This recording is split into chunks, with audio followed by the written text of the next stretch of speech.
نحمدہ صلی علی رسولہ الکریم اما بعد فاعوذ باللہ من الشیطان الرجیم بسم اللہ الرحمن الرحیم کان اللہ تبارک و تعالی فی شان حبیبہ الکریم ان اللہ ملائکتہ یصلوا علی النبی یا ایھا الذین آمنوا صلوا علیہ وسلموا تسلیما اللہم صلی علی سیدنا مولانا محمد مبارک وسلم صلاۃ و سلام علیک یا رسول اللہ صلی اللہ تعالی علیہ وسلم۔ آج کا بیان میں اپنے پیر و مرشد حضرت خواجہ شیخ محمد فاروق شاہ قادری چشتی معروف پیر مجز اللہ العالی کے کلام سے شروع کرنا چاہتا ہوں۔ تو آپ لکھتے ہیں، خدا کو گنج مخفی سے نکلنے کا خیال آیا، بنا کر نور کا نقشہ سمانے کا خیال آیا، خلافت اور نبوت کو چلانے کا خیال آیا، امامہ نور کا سر پر سجانے کا خیال آیا، بنایا برزخ کبریٰ بشکل آدم و حوا، خدا کو اپنی صورت جب بنانے کا خیال آیا، پہن کر نور کا جامہ وہ نکلا یار پردے سے، خدا کو جب محمد بن کر آنے کا خیال آیا، ہر ایک منکے میں لاکھوں انبیاء ہیں اولیاء سارے، ہزاروں نقش آدم میں چھپانے کا خیال آیا، ہزاروں نقش آدم میں چھپانے کا خیال آیا۔ سبحان اللہ۔ تو آج کے بیان کا عنوان خدا کو دنیا کیوں بنانا پڑا۔ تو یہ سوال اس طرح بھی پوچھا جا سکتا ہے کہ خدا نے دنیا کو کیوں بنایا، یعنی اس کی تخلیق کیوں فرمایا۔ تو یہ سوال کئی لوگوں کے ذہن میں بسا ہے، وہ اس بات کو سوال کو سمجھنا تو چاہتے ہیں،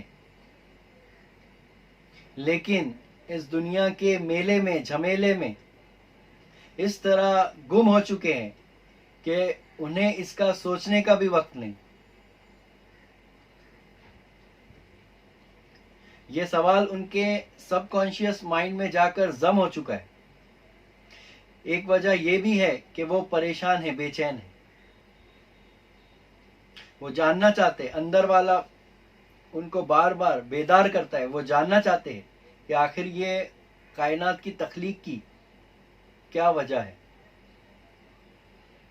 تو کئی لوگوں نے اس کو جاننے کی کوشش کی، اور کئیوں نے تو اپنے علماء کرام سے اس کا جواب طلب کیا۔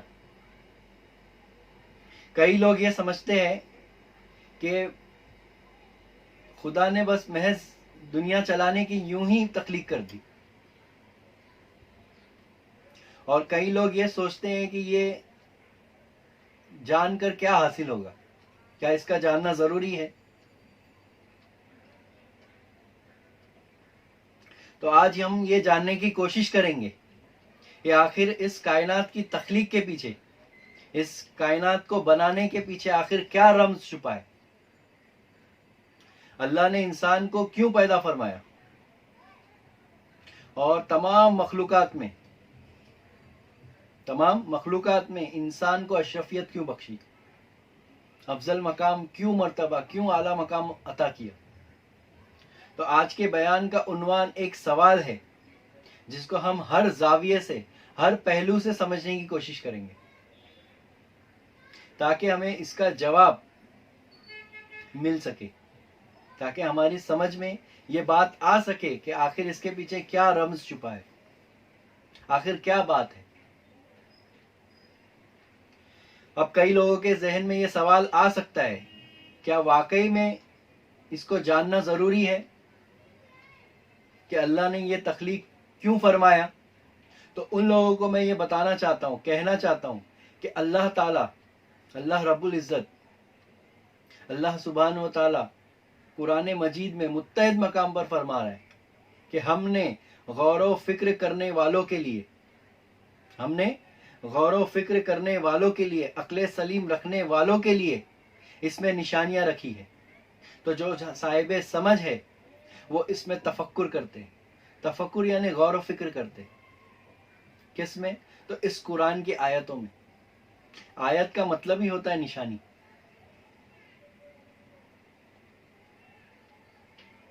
تو اللہ تعالیٰ تو فرما رہا ہے کہ ہم نے اس میں صاحب سمجھ کے لیے، عقل سلیم رکھنے والوں کے لیے، غور و فکر کرنے والوں کے لیے نشانیاں رکھی،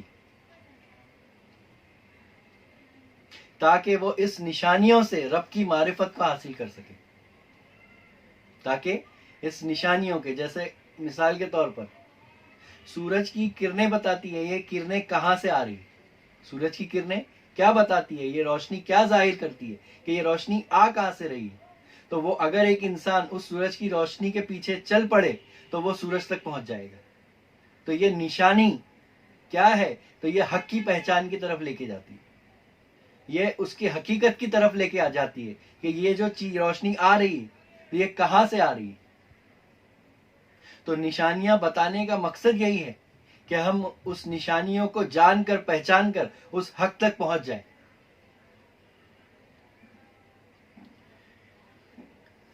جیسے کہ اللہ رب العزت سورہ عنکبوت آیت نمبر 20 میں فرما رہا ہے کہ کائناتی زندگی میں غور و تحقیق کرو کہ اللہ نے مخلوق کی ابتدا کیسے فرمائی.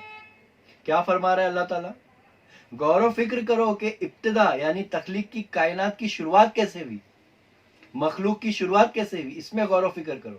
تو اس غور و فکر میں وہ نقطہ چھپا ہے، وہ بات چھپی، وہ رمز چھپا ہے. سورہ رات اور سورہ العمران میں اللہ تعالیٰ فرما رہا ہے کہ بے شک اس میں تفکر کرنے والوں کے لیے نشانیاں ہیں. تو متعدد مقام پر اللہ تعالیٰ فرما رہا ہے.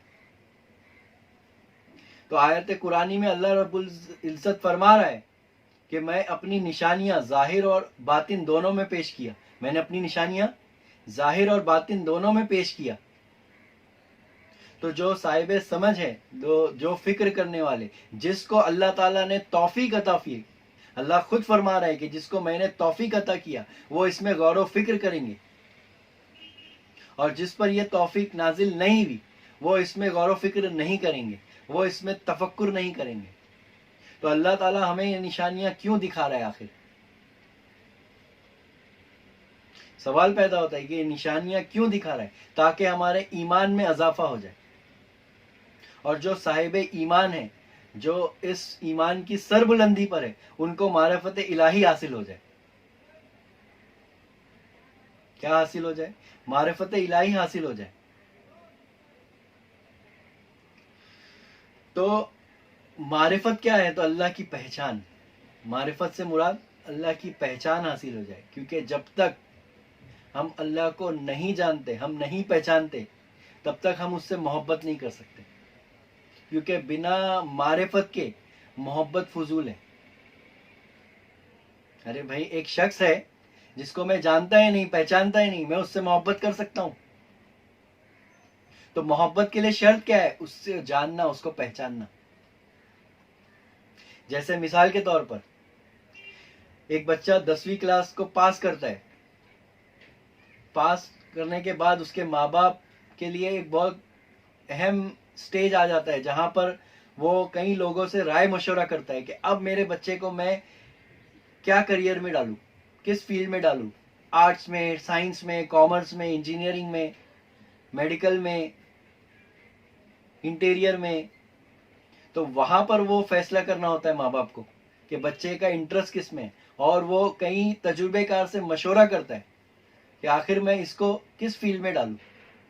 کیونکہ جب تک آپ کو اس کی آگے کی فیلڈ نہیں پتا ہوگی، اس کے بارے میں پتا نہیں ہوگا، آپ اس میں قدم نہیں رکھ سکتے. جیسے ایک شخص سائنس میں ایڈمیشن لے لیتا ہے لیکن اس کو پتا ہی نہ ہو کہ یہ سائنس کیوں پڑھنا ہے، تو کیا وہ کامیاب ہوگا؟ نہیں ہوگا وہ کامیاب. اگر وہ ایک بچہ کامرس میں ایڈمیشن لے لیتا ہے لیکن اس کو اگر پتا نہ ہو کہ کامرس کیا فیلڈ ہے، کامرس میں کیا سبجیکٹس ہیں، اور میں کامرس کیوں پڑھ رہا ہوں، میں اس فیلڈ میں کیوں داخل ہوا، تو کیا وہ اس میں کامیابی حاصل کر سکتا ہے؟ کیا وہ منزل مقصود تک پہنچ سکتا ہے؟ تو پتہ کیا چلا؟ تو اللہ کی پہچان، اللہ کی معرفت اشد ضروری ہے اللہ سے محبت کرنے کے لیے۔ تو ہر وہ شخص جو کہتا ہے کہ میں اللہ سے محبت رکھتا ہوں، تو اس کے لیے شرط ہے، اس کے لیے فرض ہے کہ وہ اللہ کی معرفت کو حاصل کرے۔ سورہ زاریات آیت نمبر 56 میں اللہ تعالیٰ فرما رہا ہے کہ میں نے جنات اور انسانوں کو محض اس لیے پیدا کیا کہ وہ صرف میری عبادت کرے۔ تو ماشاءاللہ اس آیت میں اللہ نے محض استعمال کیا۔ کیا لفظ استعمال کیا؟ کہ محض اس لیے پیدا کیا کہ وہ صرف میری عبادت کیے۔ تو یہاں پر صرف لفظ سے مراد یہ ہے کہ وہ کسی اور خدا کی یعنی غیر اللہ کی عبادت نہ کرے، یعنی شرک اور کفر سے بچے، بت پرستی سے بچے، کیونکہ بت پرستی کیا ہے اسلام میں؟ حرام ہے۔ تو اللہ تعالیٰ فرما رہا ہے صرف میری عبادت کرے، یعنی اللہ تعالیٰ توحید کی دعوت دے رہا ہے۔ کس کی دعوت پیش کر رہا ہے اللہ تعالیٰ قرآن میں؟ اس آیت کے اندر توحید کی دعوت پیش کر رہا ہے، اور توحید کی دعوت پیش کرتے ہوئے کیا فرما رہا ہے کہ محض اس لیے پیدا کیا کہ وہ میری عبادت کرے۔ تو یہاں پر محض لفظ بہت معنی خیز ہے کہ میری عبادت کے لیے پیدا کیا، لیکن میں یہ پوچھنا چاہتا ہوں کہ عبادت کا مقصد کیا ہے؟ عبادت کے معنی کیا ہے؟ کیونکہ جب تک ہم اس کے معنی کے، اس کے مقصد کو نہیں سمجھو گے، ہماری ہر عبادت کالی ہوگی، ہماری ہر عبادت رسمی ہوگی۔ میں نے ابھی کہا کہ خدا کو جانے بنا اس سے محبت کرنا کیسا، کسی شخص کو جانے بنا اس سے محبت کرنا کیسا؟ تو گویا وہ اندھی محبت ہے۔ کیا ہے وہ اندھی تقلید ہے، وہ اندھی محبت کہلائے گی۔ اور کسی کو جان کر کرنا، پہچان کر کرنا، گویا وہ اس کی محبت میں عروجیت ہوگی، اس کی محبت سر بلندی پر ہوگی۔ تو گویا اللہ کو جاننا، اللہ کو پہچاننا، تو اللہ نے کیا کیا؟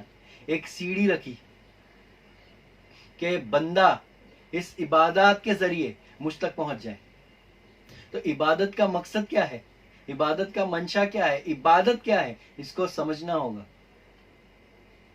کیونکہ صرف یہ آیت نہیں ہے قرآن میں، اس آیت محکمات میں سے یہ آیت محکمات اکیلی نہیں ہے، اور بھی آیات ہے، اور بھی حکم موجود ہے۔ اللہ تعالیٰ قرآن میں اور بھی باتیں فرما رہا ہے کہ میری نشانیوں میں غور و فکر کرو۔ عبادات کے ساتھ کرنا کیا ہے؟ غور و فکر کرنا ہے۔ صرف عبادات کے لیے نہیں کہا، غور و فکر بھی کرنا ہے۔ اور بھی آیتیں نہیں دیکھو گے آپ، صرف اسی آیت پہ بھروسہ کرو گے؟ اور بھی تو حکم ہے نا، اور بھی آیت محکمات ہے قرآن میں۔ تو اور آیتوں میں کیا فرما رہا ہے اللہ تعالیٰ؟ تو غور و فکر کرو۔ کیا کرو؟ تفکر کرو۔ تو صاحب سمجھ جس پر اللہ تعالیٰ نے اپنی رحمت کے دروازے کھول دیے، تو اس صاحب سمجھ پر فرض ہے کہ وہ غور و فکر کرے، تحقیق کرے۔ تو قرآن میں اللہ نے عبادت کے مقصد کو بھی بیان کیا ہے کہ عبادت کا مقصد کیا ہے۔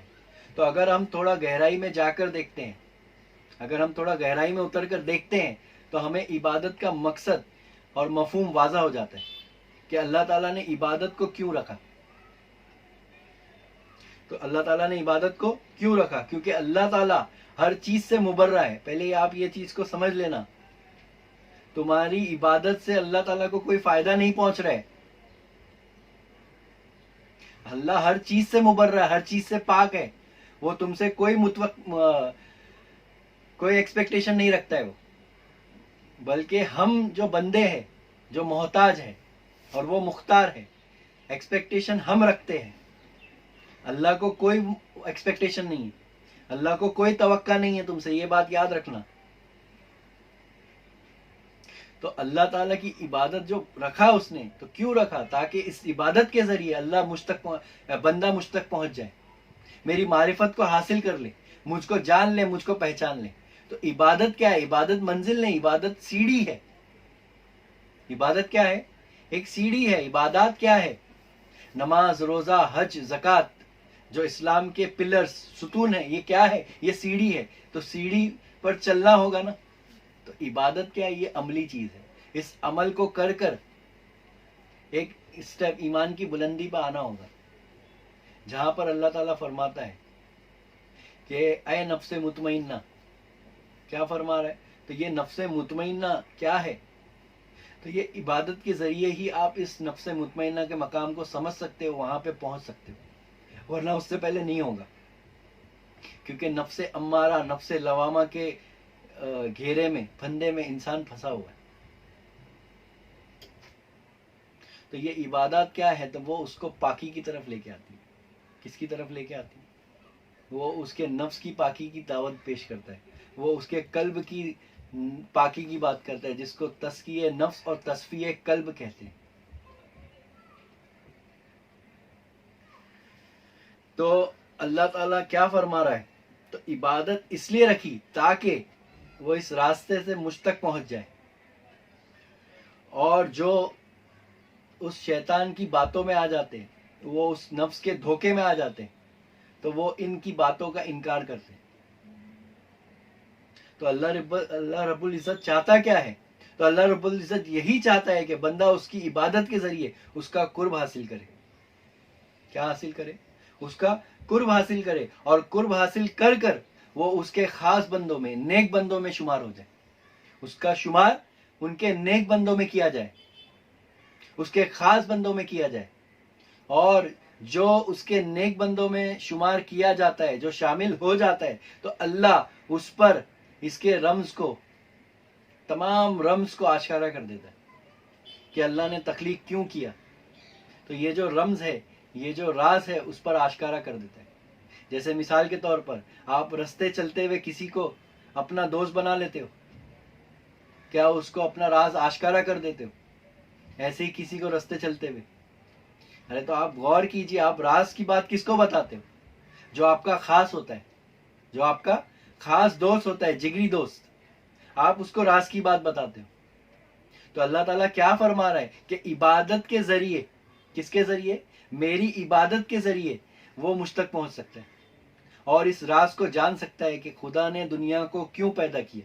اس کے پہلے یہ سوال، وہ پریشانی، وہ گمراہی میں رہے گا، اندھیرے میں رہے گا، تاریکیوں میں گم رہے گا، اور یہ سوال اس کے ذہن میں ہمیشہ سے رہے گا، ضم رہے گا، اور وہ پریشان حال رہے گا۔ وہ نفس مطمئنہ کے سفر کو نہیں پہنچ سکتا۔ تو اگر نفس مطمئنہ، نفس امارہ، نفس لوامہ، نفس ملہمہ سے سفر طے کرتے ہوئے نفس مطمئنہ تک پہنچنا ہے، تو عبادت کو عملی جامہ پہنانا ہوگا۔ لیکن شرط کیا ہے؟ تو تزکیہ نفس اور تصفیہ قلب کے ساتھ، خلوص دل کے ساتھ کرنا ہوگا۔ کس کے ساتھ کرنا ہوگا؟ شرط خلوص دل کی، خلوصیت کے ساتھ کرنا ہوگا۔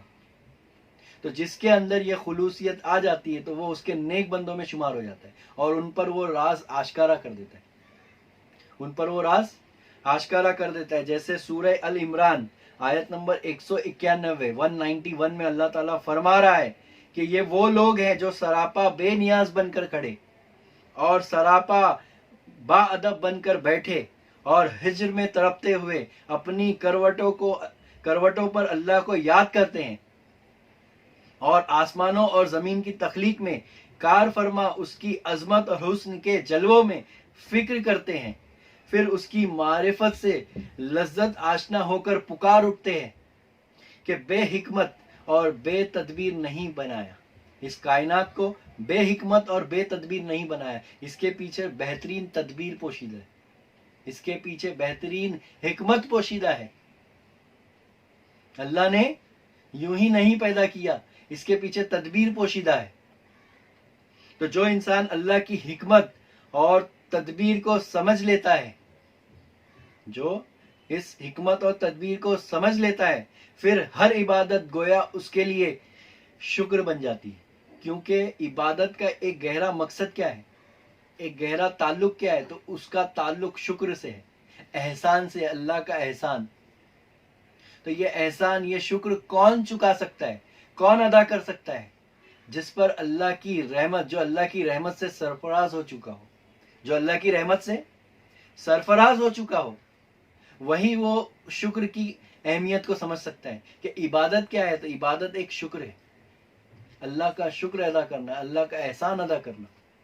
یہ بہت گہرا نقطہ ہے، بہت گہرائی والی باتیں ہیں کہ عبادت کیا ہے۔ تو عبادت اللہ کا شکر کرنا ہے، لیکن کس کے لیے؟ جو اس کی رحمتوں سے سرفراز ہو چکا ہے۔ سبحان اللہ۔ تو میرے پیر مرشد نے ایک کتاب لکھی ہے جس کا نام ہے تخلیق آدم. تو میں نے اس کو کئی بار مطالعہ بھی کیا، لیکن کئی نکات تھے جو سمجھ میں نہیں آتے تھے کہ آخر یہ اس میں لکھنے، یہ جو کتاب ہے اس کے اندر کئی جو نکات ہے وہ سمجھ سے پرے تھا، اور یہ کتاب لکھنے کا مقصد کیا تھا. تو یہ سوال تھا میرے ذہن میں.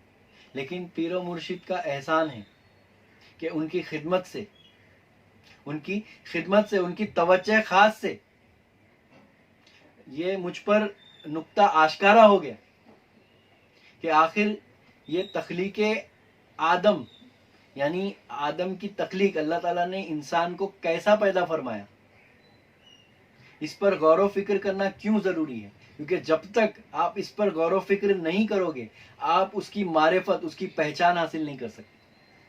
اسی لیے دیکھیے بزرگان دین کیا فرماتے، من عرفہ نفسہ فقد عرف ربہ، جس نے اپنی نفس کو جان لیا، پہچان لیا، اس نے اپنی رب کو جان لیا، اپنے رب کو پہچان لیا. کیا مطلب؟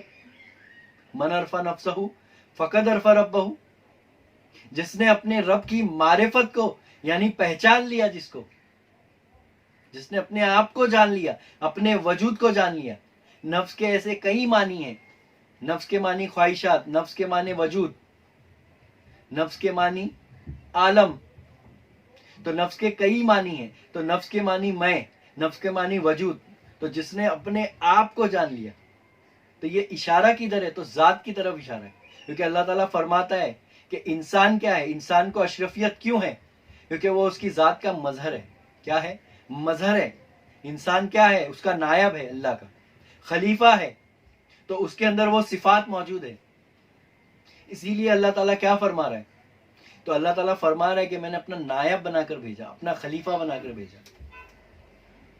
تو وہ تجلیات، وہ صفات انسان میں موجود ہیں. تو تخلیق کائنات سمجھنے کے لیے، اس کے رمز کو سمجھنے کے لیے ہمیں تخلیق میں غور کرنا ہوگا. آدم کی تخلیق میں غور کرنا ہوگا کہ آخر یہ تخلیق کیسے پیدا ہوئی. تبھی وہ راز آشکارا ہو سکتا ہے. لیکن کسی صاحب سمجھ سے سمجھ لینا ہوگا. عقل ناقص سے یہ رمز کو نہیں سمجھا جا سکتا، کیونکہ عقل ناقص ہے، عقل عیار ہے، 100 بھیس بدل لیتی ہے. تو کسی کی رہبری میں اس چشم باطن کو حاصل کرنا ہوگا، تبھی یہ راز آشکارا ہوگا. اور ایسے ویسوں پر نہیں ہوگا، ان کے نیک بندوں میں ہوگا، ان کے خاص بندوں میں ہوگا. تو زندگی بھر بھی آپ اگر اس حقیقت کو نہیں سمجھے، اگر اس حقیقت کو نہیں سمجھا تو زندگی بھر آپ گمراہی و پریشانی میں رہو گے، بھٹکتے رہو گے. تو اللہ رب العزت نے انسان کو اشرفیت بخشی. تو اس کے کئی رمز ہیں. یہ ایک راز ہے، کیونکہ اللہ تعالیٰ فرماتا ہے کہ میں اس کا بھیدی ہوں، وہ میرا بھیدی ہے. میں اس کا راز ہوں، وہ میرا راز ہے. اللہ تعالیٰ کیا فرما رہا ہے انسان کے تعلق سے کہ میں اس کا بھیدی ہوں، وہ میرا بھیدی ہے. تو یعنی اللہ تعالیٰ نے اپنی ذات کا مظہر کس کو بنایا؟ تو فقط انسان ہی ہے جس کو اللہ تعالیٰ نے کئی راز، کئی رموز اس کے اندر موجود ہے. لیکن وہ رمز کو جاننے کے لیے میں نے کیا کہا؟ کسی رمز والے کے پاس جانا ہوگا، جاننے والے کے پاس جانا ہوگا. کیا ہوگا؟ ورنہ عقل ناقص کے بھروسے اس رمز کو نہیں پایا جا سکتا. تو یہ بیان کرنے کا مقصد کیا ہے کہ ہم اس کی وجہ کو جان لیں کہ آخر یہ کائنات کیوں پیدا ہوئی، یہ کیوں چل رہی ہے، انسان کو کیوں تخلیق کیا، انسان کا مرتبہ کیا ہے. اپنے مرتبے کو سمجھنا ضروری ہے کہ انی جاعل فی الارض خلیفہ کیوں کہا اس نے. آخر خلیفے کے معنی کیا ہوتے ہیں. اپنے مقام کو، اپنے مرتبے کو سمجھنا ہوگا. اور وہ مرتبے کو سمجھنا ہوگا تو کسی پیر کامل کی رہبری میں، اس کی روشنی میں ہی سمجھا جا سکتا ہے. اس کے بنا پاسبل ہی نہیں. ورنہ جانور کو دیکھو آپ، تو جانور کیا ہے؟ تو ان کو کوئی مقصد نہیں. وہ زندگی تو جی رہے، وہ بھی ہر چیز کا لطف لے رہے، وہ بھی کھانا کھا رہے، وہ بھی سیکس کر رہے، وہ بھی بچے پیدا کر رہے. ایک انسان بھی ہر چیز کر رہا ہے جو جانور کر رہا ہے، لیکن دونوں میں فرق ہے. وہ بھی مخلوق، یہ بھی مخلوق، لیکن کچھ تو فرق ہے. یہ اشرف، ان تمام مخلوقات میں یہ اشرف. تو جانور ایسے ہی زندگی جیوے, اس کا کوئی مقصد نہیں, لیکن انسان کا مقصد ہے. تو اس مقصد کو جان لینا ضروری ہے. تو آئیے اب ہم یہ جو سوال ہے کہ خدا کو دنیا کیوں بنانا پڑا, تو یہ جو پڑا لفظ ہے, خدا کے لیے ہم نے کیا لفظ استعمال کیا کہ خدا کو بھی ہم نے کیا کیا, تو ہم نے خدا کو خواہش کیا کیا, خدا کو طالب دنیا بنا کر خواہشوں کی صف میں کھڑا کر دیا. کیا بنا کر؟ طالب دنیا بنا کر خواہشوں کی صف میں کھڑا کر دیا. کیونکہ ہم کیا پوچھ رہے کہ خدا کو بھی دنیا بنانا پڑا کیوں. تو ہم نے کیوں سے مراد, تو یہ کیوں کیا ہے, تو یہ خواہش سے نکلا ہوا سوال ہے. یہ کہاں سے سوال پیدا ہو رہے, تو یہ خواہشات سے نکلا ہوا سوال ہے. یہ کیوں کے معنی کیا ہے, تو یہ خواہشات ہے. تو ہم نے کیوں پیدا کیا, جیسے ہی ہم نے یہ سوال کیا خدا سے کہ خدا نے دنیا کو کیوں بنایا, تو یہ جو کیوں لفظ ہے, تو ہم کیا کر رہے, تو خدا کو طالب دنیا کی صف میں لا کے کھڑا کر دے رہے. کیا بنا رہے ہم, طالب دنیا بنا کر خواہشوں کی صف میں کھڑا کر دے رہے ہم خدا کو. جیسے مثال کے طور پر اس کو سمجھیے, یہ ایک الگ پہلو ہے, میں بیان کر رہا ہوں اس سوال کا, اس بات کا ایک الگ پہلو ہے. یہ ایک الگ نظریہ ہے, میں بتانا چاہتا ہوں. ایک تو نظریہ ہم نے پیش کر دیا, یہ عبادت کے لیے پیدا کیا. عبادت کا مقصد کیا ہے, عبادت کے معنی کیا ہے, اس کے نیک بندوں میں کیسا شمار ہو سکتا ہے انسان, تاکہ اس پر وہ رمز واضح ہو جائے. لیکن ایک طرف میں یہ دوسرے پہلو کو سمجھانا چاہتا ہوں, کیونکہ صوفی وہ ہے جو ہر زاویے سے, ہر اینگل سے بات کرتے ہیں, ہر پہلو سے سمجھتا ہے باتوں کو.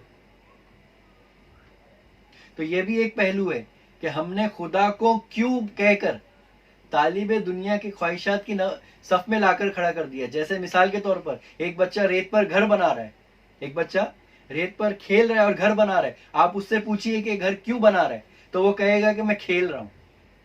وہ کیا کہے گا کہ میں تو کھیل رہا ہوں. پھر اس کے بعد جب وہ اس گھر کو توڑ دیتا ہے تو وہ بھی مسکراتا ہے, کھیلتا, اسی طرح خوش رہتا ہے.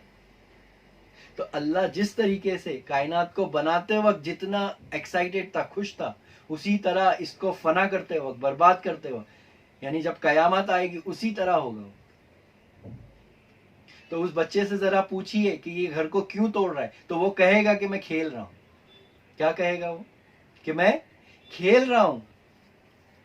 تو بزرگوں کا جو قول ہے کہ ہر بچہ فطرت اللہ پہ پیدا ہوتا ہے, ہر بچہ فطرت اللہ پہ پیدا ہوتا ہے. تو کیا بات ہے, دیکھیے, غور و فکر کا مقام ہے. بہت گہرائی سے سمجھنا ہوگا اس کو. حضرت عیسیٰ علیہ السلام فرماتے ہیں کہ اللہ تعالیٰ فرماتا ہے کہ میری حکومت میں وہی داخل ہو سکتا ہے جو بچوں کی طرح ہو جائے. کس کی طرح ہو جائے, جو بچوں کی طرح ہو جائے. حضرت عیسیٰ علیہ السلام فرما رہے کہ اللہ تعالیٰ فرماتا ہے میرے رب کی حکومت میں وہی داخل ہو سکتا ہے. کیا فرما رہا ہے اللہ تعالیٰ, میرے رب کی حکومت میں وہی داخل ہو سکتا ہے جو بچوں کی طرح ہو جائے. تو کیا بات ہے آخر. تو کئی بزرگان دین نے یہی فرمایا ہے کہ ہر پیدا ہونے والا بچہ فطرت اللہ پہ پیدا ہوتا ہے. کس پر پیدا ہوتا ہے, فطرت اللہ. یہ بہت گہرا رمز ہے, اس کو سمجھنا ہوگا. تو خدا نے یہ دنیا اپنی معرفت کا کھیلنے کے لیے بنایا, اور اگر کھیل بھی کسی مقصد کے تحت کھیلا جائے تو وہ کام بن جاتا ہے. کھیل بھی اگر کسی مقصد کے تحت کھیلا جائے تو وہ کیا ہو جائے گا, کام بن جائے گا. اور اگر کام بھی بنا مقصد کے کیا جائے تو وہ کھیل ہو جائے گا. اسی لیے دیکھو, سائیکولوجسٹ کے پاس کئی لوگ جاتے ہیں تو وہ کیا کہتے ہیں سائیکولوجسٹ کو, کہ بولے جب میں کھیل کھیلتا ہوں تو بولے میں تر و تازہ ہو جاتا ہوں, میں فریش ہو جاتا ہوں. جبکہ کھیلنے میں زیادہ انرجی ضائع ہوتی ہے بنسبت کام کے. کرکٹ ہے, فٹ بال ہے, آپ کھیلیے تو جو فزیکل انرجی جو جا رہی ہے تو اس میں زیادہ جا رہی ہے, لیکن کھیلنے سے وہ تازہ ہو جاتا ہے. اور کام سے کیا ہو جاتا ہے, سست ہو جاتا ہے, وہ اسٹریس آ جاتا ہے اس پہ.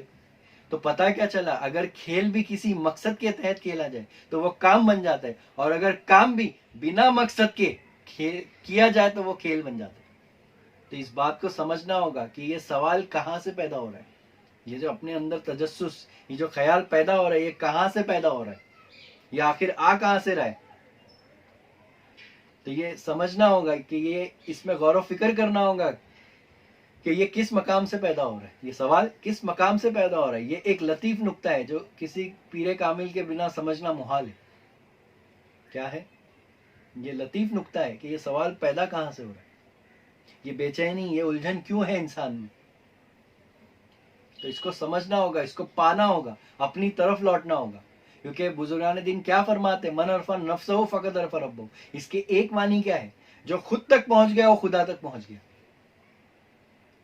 تو صوفیہ کیا فرما رہے کہ خود کی پہچان میں رب کی پہچان پوشیدہ ہے. خود کو جانو، خود کو پہچانو. تو خدا کو جاننا ہوگا، خدا کو پہچاننا ہوگا. اب دیکھیے حضرت بیدم وارسی سرکار فرماتے ہیں، بیدم یہی تو پانچ ہے مقصود کائنات. بیدم یہی تو پانچ ہے مقصود کائنات. خیر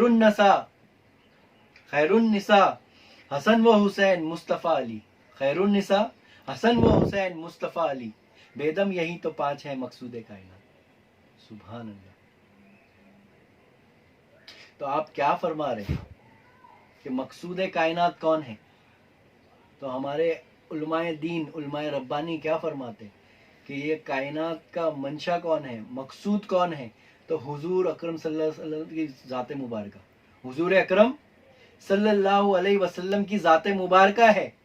تو بے شک، لیکن میں کہتا ہوں کہ وہ نور جو حضور میں موجود ہے تو وہ کس سے پیدا ہوا؟ تو اللہ تعالیٰ نے کیا فرمایا؟ تو اللہ تعالیٰ فرماتا ہے کہ میں نے اپنے نور سے جدا کیا تو حضور کے نور کو پیدا کیا، اور تمام کائنات کو حضور کے نور سے پیدا کیا.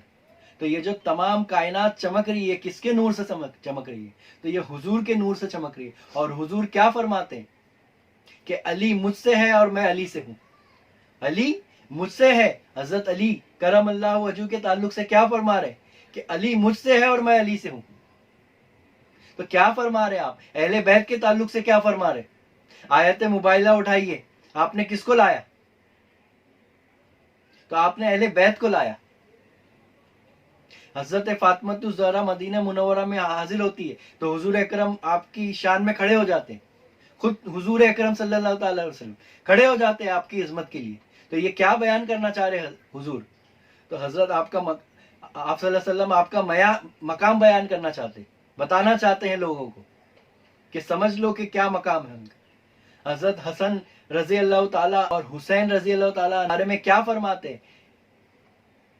کہ مجھے حسین سے محبت ہے، مجھے حسین سے محبت ہے، یا اللہ تو بھی حسین سے محبت کر. کیا فرماتے ہیں کہ تو بھی حسین سے محبت کر. تو یہ کیا ہے؟ تو یہ وہی تو نور ہے. ارے کس کا نور زم ہے؟ تو وہی تو نور زم ہے. تو نور کو سمجھنا ہوگا، نور کی تعلیمات کو حاصل کرنا ہوگا. ہم ظاہر کو دیکھ کر دھوکہ کھا رہے. یہ جو آدم ہے یہ بہانہ ہے کسی کا، اس میں پوشیدہ خزانہ ہے کسی کا. راز آدم فرشتے پا نہ سکے، پردہ مرشد نے وہ اٹھایا ہے. تو یہ سجدہ کس کو تھا؟ آدم کو. تو یہ سجدہ فرشتوں نے جو کیا تو وہ اسی نور کو تھا. وہ سجدہ نور والا نور کو تھا، راز کیا معروف. یہ سجدہ نور والا نور کو تھا، راز کیا معروف. کیا بات ہے. دیکھو تو پنجتن پاک کیا ہے؟ تو مقصود کائنات ہے. تو آئیے دیکھیے اللہ تعالیٰ قرآن میں دیکھیے کیا فرما رہا ہے. فرما رہا ہے کہ یعنی اس کائنات کی تخلیق کے بارے میں کیا فرما رہا ہے، یعنی میں نے کیسے تخلیق کیا اس کائنات کو. تو اللہ تعالیٰ فرما رہا ہے کن فیکن، یعنی کن کا مطلب ہوتا ہے ہو جا، فیکن یعنی ہو گیا. تو کن کیا ہے؟ تو اللہ کا امر ہے. کن کیا ہے؟ لفظ کن کیا ہے؟ تو لفظ کن کیا ہے؟ تو امر ہے، خدا کا آرڈر ہے یہ. تو لفظ کن کی تفسیر دیکھیے کیا بیان کرتے صوفیان کرام. تو کئی صوفیان کرام فرماتے ہیں کہ لفظ کن کی حقیقت کیا ہے. تو کن سے مراد، کن میں کتنے حرف ہے؟ 5 حرف ہے. دیکھیے آپ، کن سے مراد کاف نون پیش نقطہ جزم ہے. کیا ہے؟ کاف نون پیش نقطہ اور جزم. کاف نون، کاف کے اوپر پیش، نون کے اوپر جزم اور نون کا نقطہ. یعنی کن کے معنی کا اشارہ ذات پنجتن کی طرف ہے.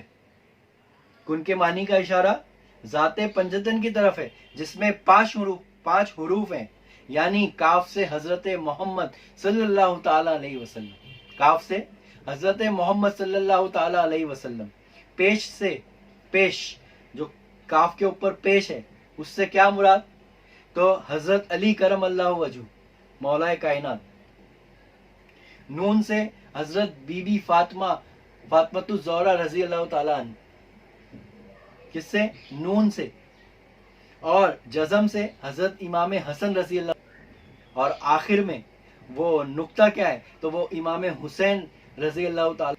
تو یہ کن کی تفسیر صوفیان کرام بیان کرتے ہیں۔ تو ایک آخری شعر بول کر میں اپنے بیان کو ختم کرنا چاہتا ہوں۔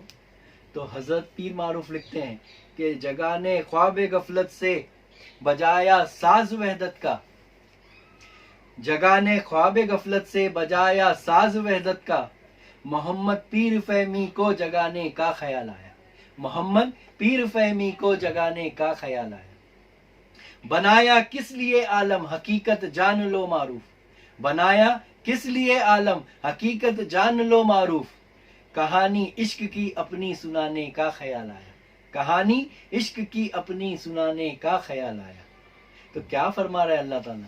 تو حدیث قدسی ہے نا کہ میں ایک چھپا ہوا خزانہ تھا، میں بھی جانا جاؤں، مجھے عشق ہوا۔ کیا ہوا؟ اللہ تعالیٰ کیا فرما رہا ہے؟ مجھے عشق ہوا۔ تو کس سے عشق ہوا؟ تو اپنی ذات برحق سے، اپنے آپ سے عشق ہوا کہ میں بھی جانا جاؤں، میں بھی پہچانا جاؤں۔ تو اللہ تعالیٰ فرماتا ہے کہ میں نے خلقت کو پیدا کیا، خلقت کا اظہار کیا۔ سبحان اللہ۔ وآخر دعوانا والحمد للہ رب العالمین۔